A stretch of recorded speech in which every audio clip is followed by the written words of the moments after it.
Hello students, मैं Mukesh Kumar Mir biology की online class में आपका स्वागत है। तो देखो, अपन कोशिकांग पढ़ रहे थे और कोशिकांगों में आज अपन पढ़ेंगे गोल्जी बॉडी या गोल्जी का। ठीक है, तो देखो सबसे पहले अपन देखते हैं जो गोल्जिकाय है, इस गोल्जिकाय की खोज किसने की थी। तो ध्यान रखना, गोल्जिकाय की खोज कैमिलियो गोल्जी ने की थी। गोल्जिकाय की खोज किसने की थी? कैमिलियो गोल्जी ने की थी। किसमें की थी? तो ध्यान रखना, बिल्ली व उल्लू की तंत्रिका से। बिल्ली व उल्लू की तंत्रिका से।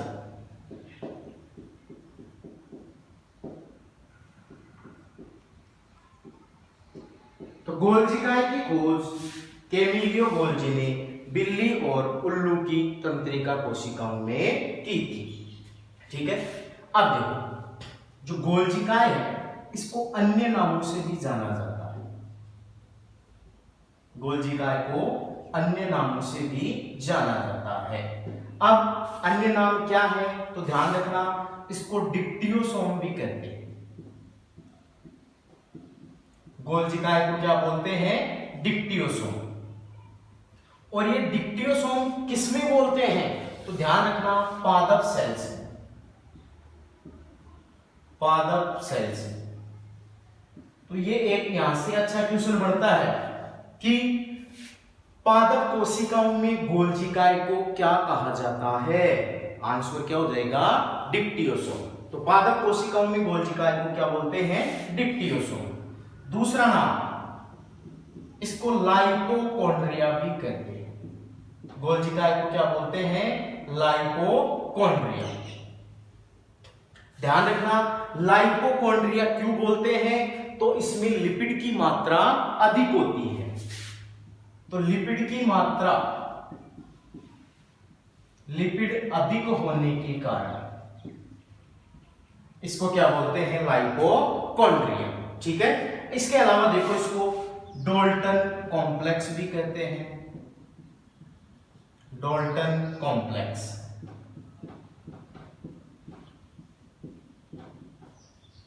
और इसी गोल्जिकाय को बेकर काय भी कहते हैं। बेकर का। ठीक है, और इसी गोल्जिकाय को इडियोसोम भी कहते हैं। इडियोसोम। ये हो गए गोल्जिकाय के अन्य नाम। अन्य नाम क्या क्या है? डिक्टियोसोम। डिक्टियोसोम किसमें बोला जाता है? पादप कोशिकाओं में गोल्जिकाय को डिक्टियोसोम कहा जाता है। लाइपोकॉन्ड्रिया, लाइपोकॉन्ड्रिया क्यों बोलते हैं? क्योंकि इसमें लिपिड की मात्रा अधिक होती है। डोल्टन कॉम्प्लेक्स बोलते हैं, बेकर काय भी कहते हैं और इडियोसोम भी कहते हैं। ठीक है, ये बात होगी इसके अन्य नामों की। अब देखो, इसके बाद अपन देखते हैं जो गोल्जिकाय है ये किसमें मिलेगा और किसमें नहीं मिलेगा।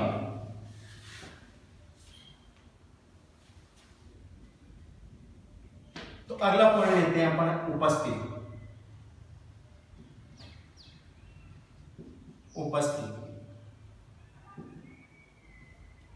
अब ध्यान रखना, जो गोल्जिकाय होता है, गोल्जिकाय प्रोकैरियोट्स है।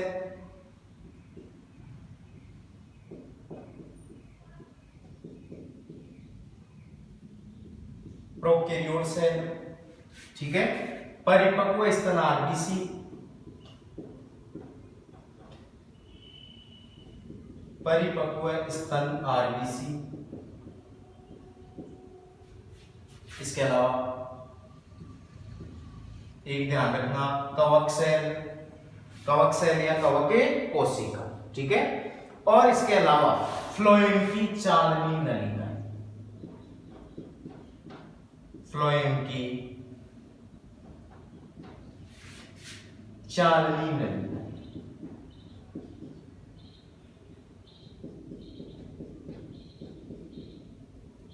इन कोशिकाओं को छोड़कर अन्य सभी कोशिकाओं में गोल्जिकाएं पाई जाती है। तो ध्यान रखना, गोल्जिकाएं किसमें नहीं मिलेगा? गोल्जिकाएं प्रोकैरियोट सेल, परिपक्व स्तन आरबीसी, कवक कोशिका और फ्लोएम की चालनी नलिकाओं में नहीं पाया जाता है। इन कोशिकाओं के अलावा जितनी भी सेल्स होती हैं उन सब में गोल्जिकाएं पाया जाता है। ठीक है, अब देखो इसके बाद बात करते हैं अपन इसकी स्ट्रक्चर या संरचना, गोल्जिकाएं की स्ट्रक्चर या संरचना। तो देखो जो गोल्जी बॉडी है, ये गोल्जी बॉडी 3 संरचनाओं से मिलकर बनी होती है।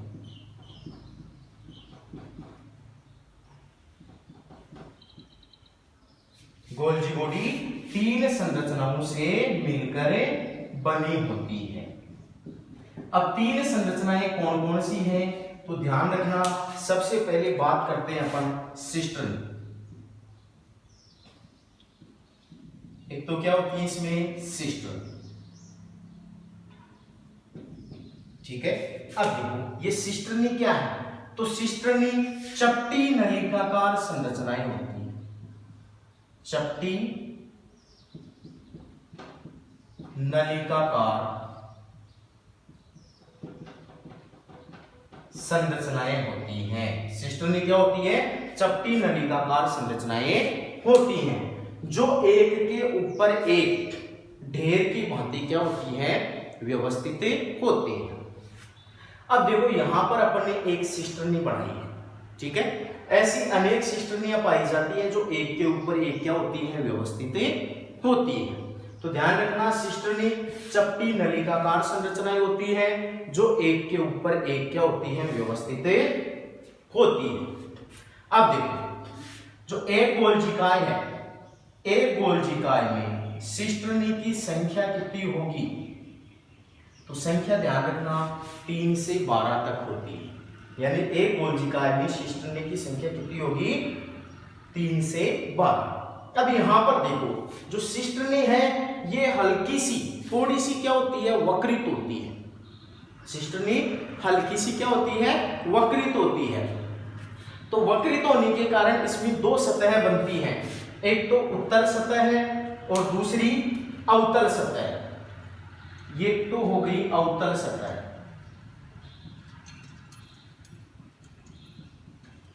उभरी हुई क्या है? अवतल सतह है, और जो दबी हुई है ये क्या है? उत्तल सतह है। ध्यान रखना, जो उत्तल सतह होती है इसको सिस फेज या समपक्ष सतह भी कहते हैं। सिस्टर्नी की जो उत्तल सतह होती है उसको सिस फेज या समपक्ष सतह भी कहते हैं, और जो उभरी हुई या अवतल सतह होती है इसको ट्रांसफेज या फिर पारतल सतह भी कहते हैं। तो ध्यान रखना, सिस्टर्नी में 2 सतह होती है, एक सिस फेज होती है और एक ट्रांसफेज होती है। अब जो सिस फेज होती है ये केंद्रक के समीप होती है।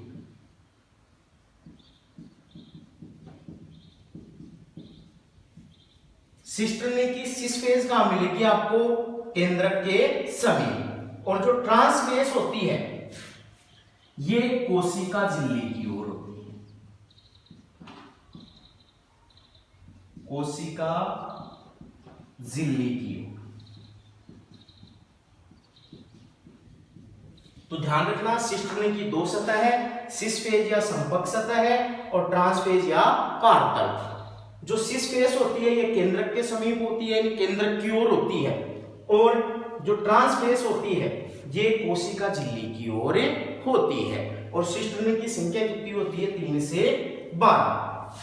अब ये जो सिस्टर्नी है ये सिस्टर्नी गोल्जिकाय की क्रियात्मक इकाई है। सिस्टर्नी गोल्जिकाय की क्रियात्मक इकाई है,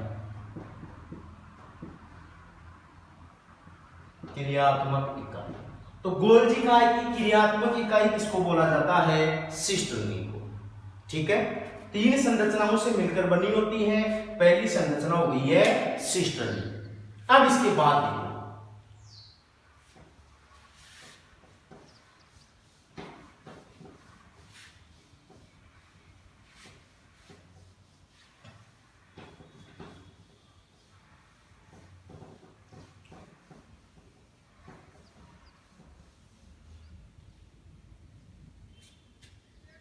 नंबर 2, सिस्टर्नी के बाद दूसरी संरचना क्या है? वेसिकल्स। तो वेसिकल है, ये वेसिकल छोटी और गोल संरचनाएं होती हैं। वेसिकल छोटी और गोल संरचनाएं होती हैं जो सिस्टर्नी की उत्तल सतह और सिस्टर्नी के किनारों पर पाई जाती है। तो वेसिकल्स छोटी गोल संरचनाएं,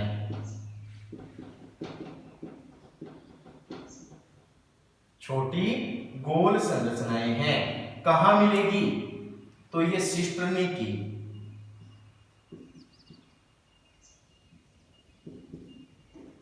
उत्तल सतह है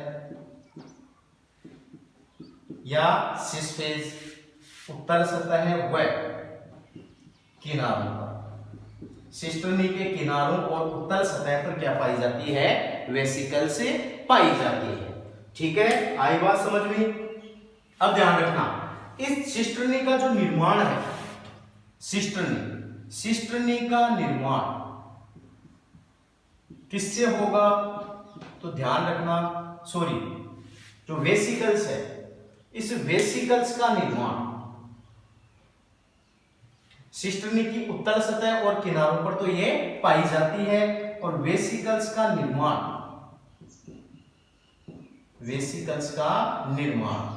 किससे होगा? सिस्टर्नी से। तो वेसिकल्स किससे बनती है? सिस्टर्नी से बनती है। किस विधि द्वारा? तो ध्यान रखना, सिस्टर्नी से मुकुलन के द्वारा, मुकुलन विधि के द्वारा इसका निर्माण होता है, वेसिकल्स का निर्माण होता है। और जो वेसिकल्स होते हैं, इन वेसिकल्स में स्रावी पदार्थ भरे होते हैं।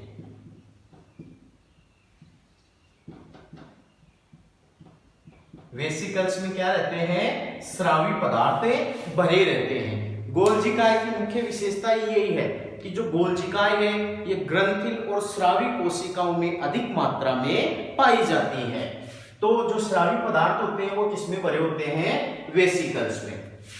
अब इसके बाद तीसरी संरचना है रिक्तिकाएं। रिक्तिकाएं या वैक्यूल्स।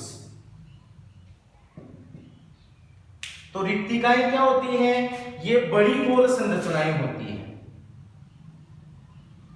बड़ी गोल संरचनाएं होती हैं। ठीक है, रिक्तिकाएं क्या होती हैं? बड़ी गोल संरचनाएं होती हैं। ये सिस्टर्नी की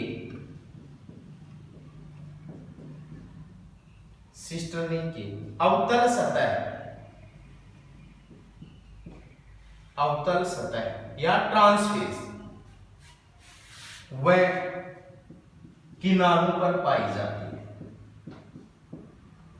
अवतल सतह या ट्रांसफेस और किनारों पर पाई जाती है। ठीक है, तो ध्यान रखना, वेसिकल्स होती हैं ये तो सिस्टर्नी की सिस फेस या उत्तल सतह की ओर होती हैं और किनारों पर होती हैं, और जो रिक्तिकाएं होती हैं ये सिस्टर्नी की अवतल सतह और किनारों की ओर होती हैं। ये बात इसकी हो गई गोल्जिकाएं की संरचना की। अब देखो, इसके बाद बात करते हैं अपन इसकी उत्पत्ति की।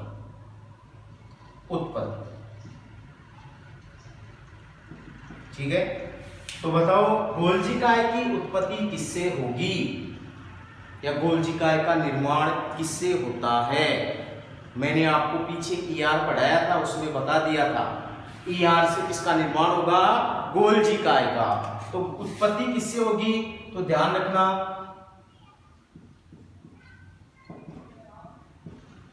गोल्जी बॉडी का निर्माण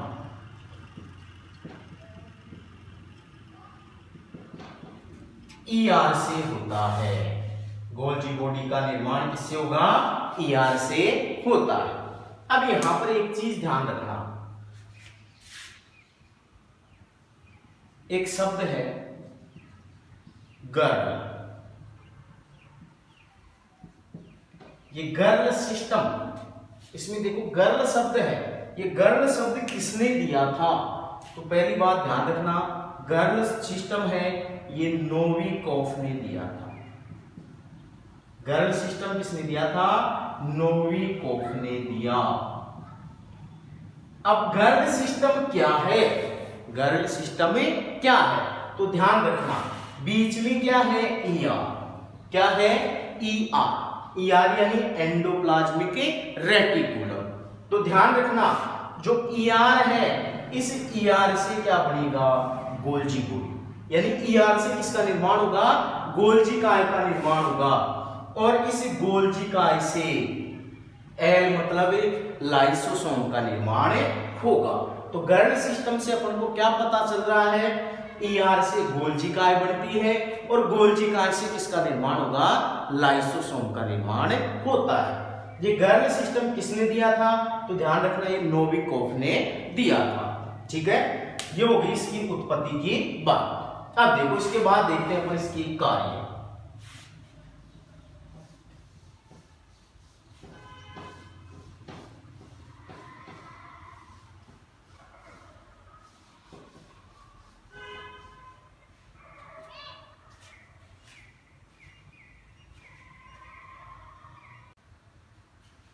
अब देखो, अब अपन बात करते हैं गोल्जी काय के कार्यों की। तो देखो, गर्ल सिस्टम को याद करो, अभी मैंने बताया ईआर से क्या बनता है? Golgi body. और गोल्जी काय से किसका निर्माण होगा? लाइसोसोम का। तो पहला कार्य क्या हो गया? गोल्जी काय से लाइसोसोम का निर्माण होता है। ठीक है, फिर दूसरा कार्य देखो, गोल्जी बॉडी है, इसका मुख्य कार्य क्या है? स्राव, पदार्थों का स्राव करना। ठीक है, अब मुख्य रूप से किसका स्राव करते हैं ये? तो ध्यान रखना, मुख्य रूप से प्रोटीन का स्राव करते हैं। प्रोटीन और वसा, वसा का स्राव करते हैं, लेकिन मुख्य रूप से किसका स्राव करेंगे? प्रोटीन का। तो गोल्जी काय का मुख्य कार्य क्या है? स्राव का। स्राव किसका? मुख्य रूप से प्रोटीन का। ठीक है, अब मुख्य कार्य ही स्राव करना है, तो जो स्रावी कोशिकाएं होती हैं, इन स्रावी कोशिकाओं में इनकी संख्या क्या होती है? अधिक होती है। स्रावी कोशिकाओं में गोल्जी बॉडी की संख्या अधिक होती है। अब स्रावी कोशिकाएं कौन सी? जैसे अग्नाशय कोशिकाएं, श्लेष्मा कोशिकाएं, स्तन ग्रंथि कोशिकाएं और थायरोक्सिन कोशिकाएं। ये सब कोशिकाएं क्या है? मुख्य रूप से प्रोटीन का स्राव करती हैं। तो गोल्जी काय का मुख्य कार्य क्या है? स्राव करना। अब इसके बाद देखो तीसरा कार्य, कोशिका विभाजन के बाद, कोशिका विभाजन के समय सेल प्लेट का निर्माण भी किससे होता है? गोल्जी बॉडी से। कोशिका विभाजन के समय जो सेल प्लेट बनती है, सेल प्लेट के द्वारा एक से कितनी कोशिकाएं बनती है? 2। तो सेल प्लेट का निर्माण किससे होगा? गोल्जी बॉडी से। ठीक है, इसके बाद देखो जो स्पर्म है, स्पर्म के एक्रोसोम का निर्माण किससे होगा? गोल्जी काय से। स्पर्म या शुक्राणु का जो सिर भाग होता है, उस सिर भाग में सबसे आगे क्या पाया जाता है? एक्रोसोम। एक्रोसोम में स्पर्म लाइसिन एंजाइम पाए जाते हैं जो अंडाणु की झिल्ली को भेदने का काम करते हैं। ठीक है, तो शुक्राणु के एक्रोसोम का निर्माण किससे होता है? गोल्जी काय से। अब जो ओवम होता है, अंडा होता है, अंडे में कोर्टिकल ग्रेन्यूल का निर्माण किससे होगा? गोल्जी काय से। ठीक है, गोल्जी काय से अंडे में कोर्टिकल ग्रेन्यूल्स का निर्माण होता है। और ये जो कोर्टिकल ग्रेन्यूल होती हैं, ये पीतक के संचय में सहायता करती है। पीतक के संचय में सहायक होती है। अब पीतक के संचय में सहायक कैसे होती है? तो जो पीतक या यौग होता है, ये घुलनशील होता है और इस घुलनशील यौग को अंडे में संग्रहित नहीं किया जा सकता। तो ये कोर्टिकल ग्रेन्यूल्स क्या करती है? इस पीतक के संचय में सहायता करते हैं। फिर देखो अगला कार्य, कोशिका झिल्ली के निर्माण में भी गोल्जी बॉडी क्या होती है, सहायक होती है। मैंने आपको कोशिका झिल्ली पढ़ाई थी और मैंने बताया था कि जो कोशिका झिल्ली होती है वो मुख्य रूप से किसकी बनी होती है, प्रोटीन और लिपिड की। तो कोशिका झिल्ली के निर्माण में किस प्रकार सहायता करती है ये, तो ये लाइपोप्रोटीन का स्राव करती है। लाइपोप्रोटीन यानी लिपिड और प्रोटीन का स्राव करती है, जिससे किसका निर्माण होता है, कोशिका झिल्ली। तो गोल्जी बॉडी कोशिका झिल्ली के निर्माण में भी सहायक होती है। इसके बाद जो गोल्जिकाय की वेसिकल्स होती हैं, गोल्जिकाय की वेसिकल्स, इन वेसिकल्स में वसा और प्रोटीन का संचय होता है। जब मैं गोल्जिकाय की संरचना बताई थी उस समय आपको बताया था गोल्जिकाय की वेसिकल्स में स्रावी पदार्थों का संचय होता है और गोल्जिकाय मुख्य रूप से किसका स्राव करती है, प्रोटीन और वसा का। तो गोल्जिकाय की वेसिकल्स में वसा और प्रोटीन का संचय होता है। ये हो गए गोल्जी बॉडी के मुख्य कार्य। ठीक है, इसी के साथ ये अपना टॉपिक यहाँ पर कंप्लीट। ठीक है, धन्यवाद।